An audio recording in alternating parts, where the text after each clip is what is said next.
after half the Jews in Flushing. They had on the table. Remember the Chinese restaurants and how unhealthy the food was? They had those greasy, horrendous, like bad, and the people ate them like it was like pork rinds. I don't know what they were made of. Ate them like crazy. Half the Italians and Jews in Queens prematurely died as a result of those chips. No one thought twice when there was Asian flu around there. They weren't going to get it in a Chinese restaurant, but they knew it started in China because China had bad hygiene. Lots of people, mud, biology textbooks, worms in the toes, crawled in. It had nothing to do with the flu, but you expected the flu to come from a country like that. The teeming masses, bad hygiene. You know what I'm saying? No toilet paper, no toothbrushes at that time now. So you got to understand that this is the Mexican flu. They named it H1N1 to confuse you. It started in Mexico. As a matter of fact, I went on the air and said, close the borders, put National Guard's troop on the borders, stop the people from coming in from Mexico, don't let anyone go there. I was attacked by Janet Napolitano. I was called every name under the sun. Obama went on the air and said, oh, yeah, well, it's like talking about closing the border after the horses got out. And I'm saying, what are you talking about? There's not only one horse with the flu. I mean, the analogy didn't even work. And that's because I'm trained in epidemiology. I could have stopped the epidemic or limited it. Could have stopped it or limited it. But you didn't listen to me. You know, don't assume that I don't know what I'm talking about just because you don't like my politics. It could be that you don't like my politics because I do know what I'm talking about, and it offends you for that reason. Anyway, whatever. I don't even want to talk about it anymore. I'm going to take some calls, okay? Winfred is an angry caller from New York on WOR. I have no idea what he's mad about, but he's getting the air. Winfred, go ahead. It's your floor. You better believe it, buddy. You guys are mad because Obama is doing a good job, and I'm going to tell you something. The whole world's looking at you. Well, let's take one sentence at a time. He's doing a good job? He's going to win again. He's going to win again. Winfred, if you want to have a discussion, we can take each statement and discuss it. You're saying Obama's doing a good job with what, the economy? Yes, he is. And let me okay, so, wait. Is he doing a good job with creating jobs? Why you don't talk about the gays and protest that? Why you don't Winfred, wait, you got on the air. I gave you some time, and you said Obama's doing a good job. I'm trying to find out where he's doing a good job. So where? Did he create jobs? We don't know where they are. Okay. You see, you don't want to talk about those type of things. I just asked you, what is he doing that's good? He is the president, you bum! So get off my phone! Excuse me? Sir, what are you on? What drug did the government give you? What? I don't understand this. Let's see. The date is August 13th. Oh, it's the middle of the month. And by now, they've already sold off their prescriptions already. The meds are gone. They take a few the first few weeks when the social worker comes. They make them take them in front of them. Then the social worker doesn't want. And by the 13th, they're selling them on the street. Thanks, Winfred. I appreciate it. They're already sold in the gutter. What's now?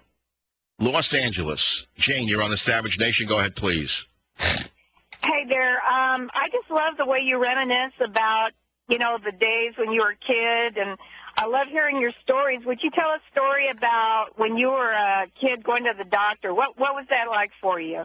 Oh, that was wonderful. Yeah, they were super doctors in my day. They killed half my family with misdiagnosis and bad procedures. I think they smoked Chesterfield for the T-zone. Do I have any good memories? I don't even know. I was afraid of them in those days. They were like weird. The doctor's offices smelled bad in those days. Not today anymore. Today they're aseptic. There's no scent. They don't look at you.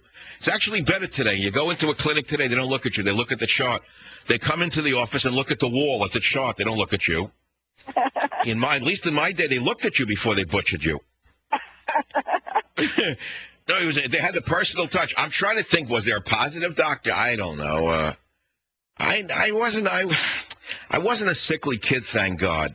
I remember when my dad had a heart attack, the guy would come around with the electrocardiogram machine. That was like such a big deal. When he showed up in that car, the doctor with the machine, he brought it in a black box. It was so incredibly frightening. You know what I mean? He had that secret machine with him, the EKG machine. And he'd come in. I mean, it was very serious, like an undertaker coming with a toolkit.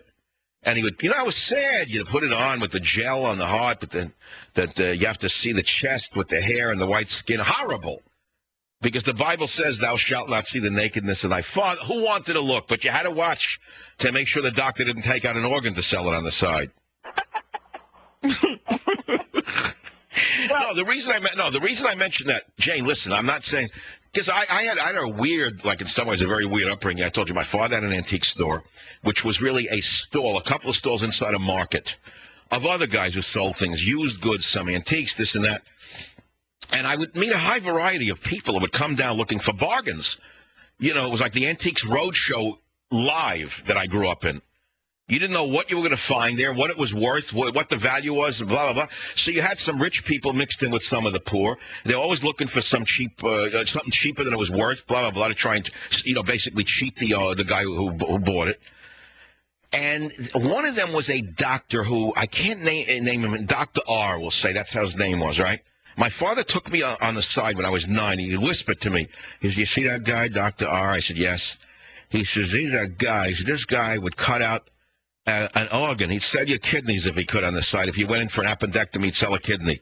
I didn't know. I thought he was kidding. In other words, even then there were guys like that. You know. So, but you want me to think of a positive image of a doctor? Is that what you're called about, Jane? Yeah, I just like... Today I have positive. My doctors are good. I have wonderful doctors. Thus far, I haven't needed them for anything, so they're wonderful. The only bad experience I've had in the last few years is the colonoscopy. I would never recommend it for anyone unless there's a high risk in your family. The biggest scam in history is the colonoscopy. It's another one of those things where they're pushing it and pushing it. It's a procedure. You want to talk about health care? Do you think everyone needs a preventive colonoscopy? Let me ask you, are you sold on that? Well, I think so, because I had one recently, and my husband did too, and they told him to come back in 10 years, but they found a little something in me, so I have to go back in 3 years. All right, fine. I said if you have a high risk or there's a reason or there's something shows up on a blood test, that's one thing. But the random screening through a colonoscopy is an extremely invasive procedure. Moreover, Jane, I'm going to tell you that some of the hygienic aspects of a colonoscopy bother me very deeply. And I'm talking specifically, without getting graphic, about the insert into the human orifice. You know what I'm talking about? Yeah.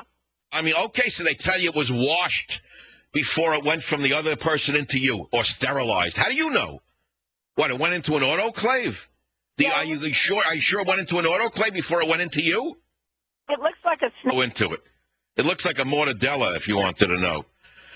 In fact, I'm laying there on the table. It was last September that it went on when I got it. And they wheel me in. You know, the procedure, there are like 4 people running around. I didn't really know the size of the thing that was going to go into me. I was already, I think, on a Valium. I don't know what they put me on. I was half out. I lean over on the cart, and I look at the girl. She's got what looked like an eel in her hand, a rigid eel. That's about the size of the thing. It looked like she went fishing before she came in. So I said to her, "What's that?"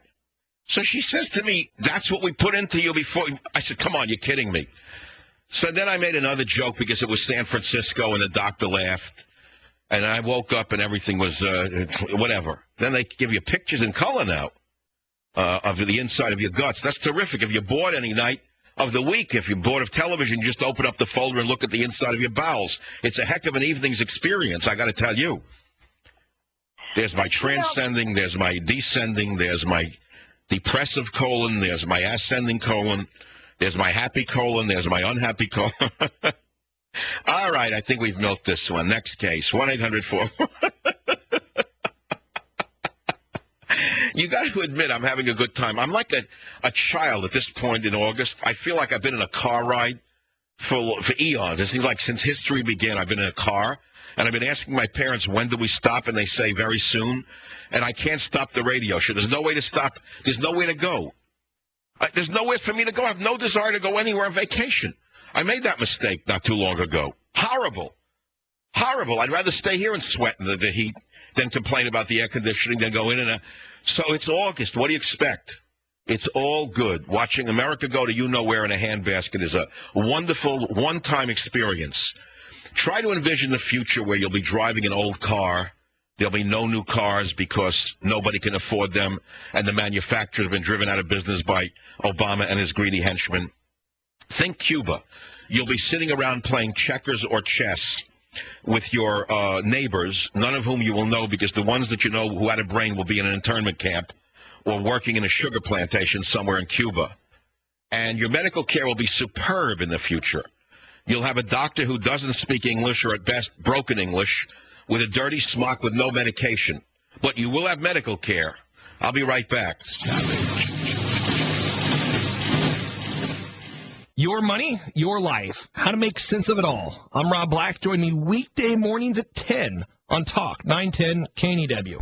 The fusion of entertainment and enlightenment. I'm Glenn Beck, weekdays, noon to 3 on Talk 910 KNEW. You big stopper says Liana, all you Calabrese do the mambo like a crazy with a hey mambo. All right, please. This is horrible. So it was corny even in its day. It was corny. This song was corny the day it was made. I have nothing against Calabrese because San Francisco, the Italian community, is largely Calabrese. That's the truth. I didn't know Calabrese from calamari when I came out here.